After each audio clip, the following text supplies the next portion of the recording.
Sometimes you have to work out on the move, and that's okay. It's something that I am not yet well versed in and struggle with, to be quite frank. However, I do look forward to getting more efficient with them. The workouts that are constrained by time, I can't, as it stands, I can't get my head around them. I think the key to them will be the routine, having a finite, clear cut.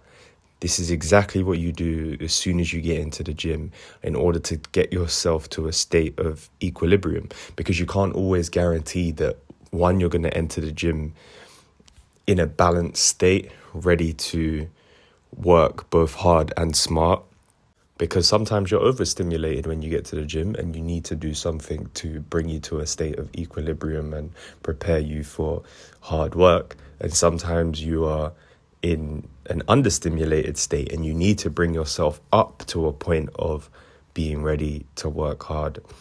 And you need to do that quickly, especially when your workout is restricted by life and things you have to do today.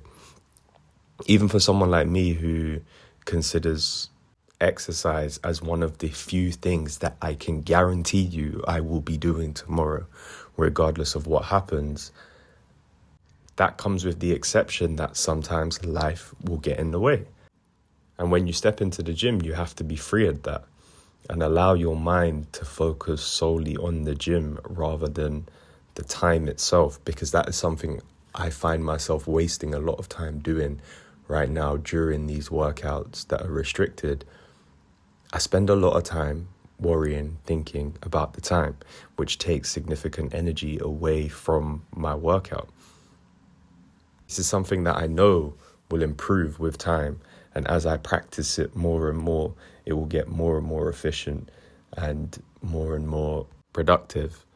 However, as it stands, it's a weakness of mine.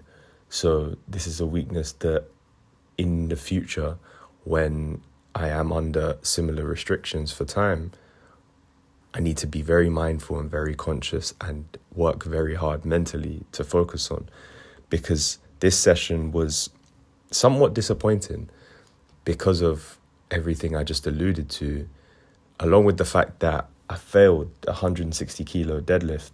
And it's been, I think, 5 days, just under a week since I first pulled 160 kilos during this period of my training.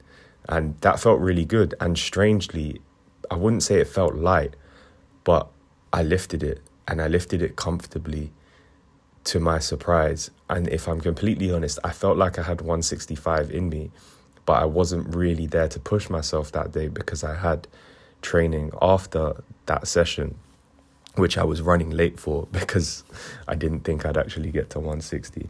Anyway, today I failed it twice, and that bar wasn't moving for shit. I could not get that off the floor to save my life. It was humbling because it's easy to forget that it's not linear. Strength is not linear. And just because you lifted it a week ago, it doesn't mean you're going to be able to lift it today. So from that perspective, it was a nice experience. I mixed it up with some single leg jumps, as I'm attempting to include a lot more unilateral work into my workouts. Whenever I am doing something that's bilateral, I will be doing the explosive element of that training session unilateral. Which, in fairness to me, could also be another reason as to why I couldn't pull the 160 today. I've never deadlifted whilst supplementing the deadlifts themselves with some explosive work. And whilst my body didn't feel particularly taxed, it was a new stimulus that I was placing on it. So that could have played a part. But all in all, it was a decent session for what it's worth. It was a decent session. I enjoyed it. And I shall see you tomorrow. Thanks again.